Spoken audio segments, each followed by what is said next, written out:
Introduction. Hematuria is a medical term referring to the presence of blood in the urine.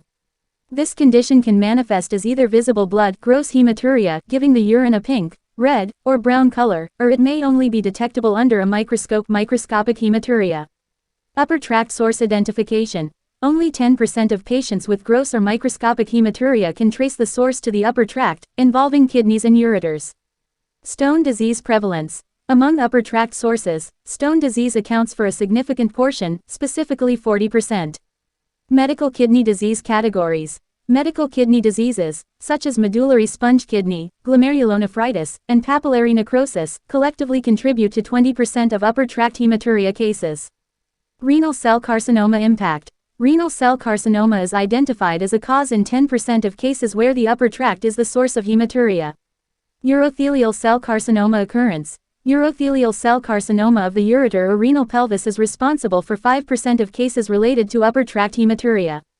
Diagnostic clues from medication. Analgesic use leading to papillary necrosis, cyclophosphamide causing chemical cystitis, and antibiotics resulting in interstitial nephritis may offer diagnostic insights. Association with medical problems. Various medical problems, including diabetes mellitus, sickle cell trait or disease linked to papillary necrosis, a history of stone disease, and malignancy, should be investigated in cases of hematuria.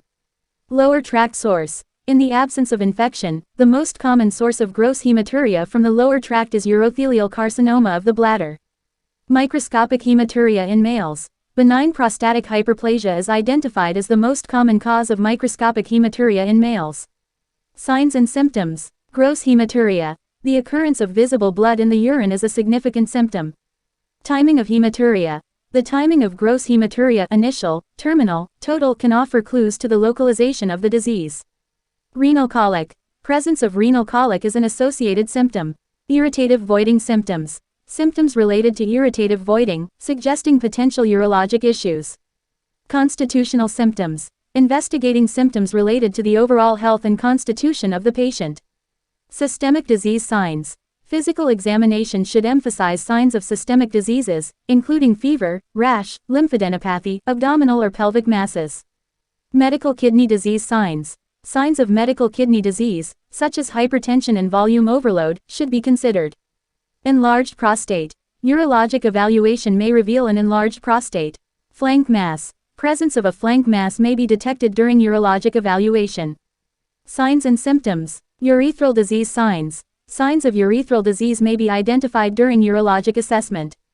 Urinalysis. Initial laboratory investigations involve a urinalysis.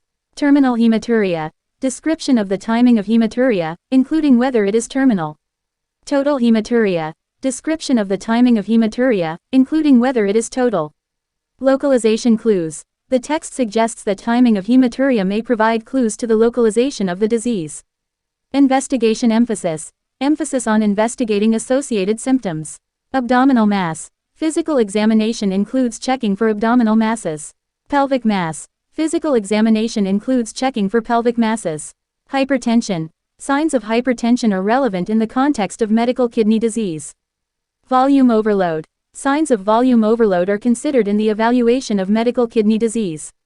Investigations. Laboratory findings. Initial laboratory investigations include a urinalysis and urine culture. Proteinuria and casts suggest renal origin. Irritative voiding symptoms, bacteriuria, and a positive urine C. Culture in the female suggest urinary tract infection, but follow-up urinalysis is important after treatment to ensure resolution of the hematuria.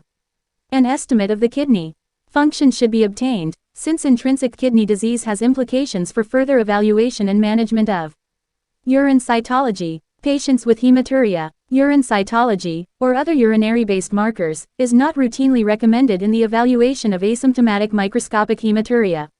C. Imaging. The upper tract should be imaged using abdominal and pelvic CT scanning without and with contrast to identify neoplasms of the kidney or ureter as well as benign conditions such as urolithiasis, obstructive uropathy, papillary necrosis, medullary sponge kidney, or polycystic kidney disease. The role of ultrasonographic evaluation of the urinary tract for hematuria is unclear. Although it may provide adequate information for the kidney, its sensitivity in detecting urethral disease is lower. D. Cystoscopy. Cystoscopy can be used to assess for bladder or urethral neoplasm, benign prostatic enlargement, and radiation or chemical cystitis. It is indicated for patients with gross hematuria and those over age 35 years with asymptomatic microscopic hematuria.